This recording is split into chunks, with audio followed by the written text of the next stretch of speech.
আমার ছোট্ট মিষ্টি বন্ধুরা, আজ কিন্তু আমরা কিছু শাকসবজির নাম চিনব। শাকসবজি যাকে ইংলিশে বলা হয় ভেজিটেবলস।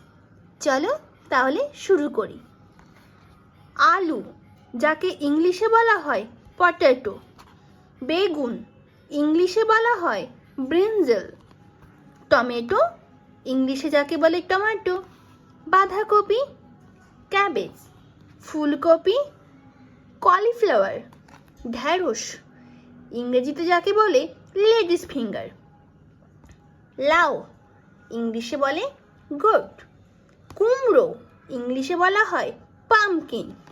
ক্যাপসিকাম ইংলিশে বলা হয় ক্যাপসিকাম। করলা বিটার গোট। Bit bit. গাজর ইংলিশে যাকে বলে ক্যারট। পেঁয়াজ ইংলিশে বলে অনিয়ন। লঙ্কা চিলি। আদা ইংরেজিতে যাকে বলা হয় জিঞ্জার।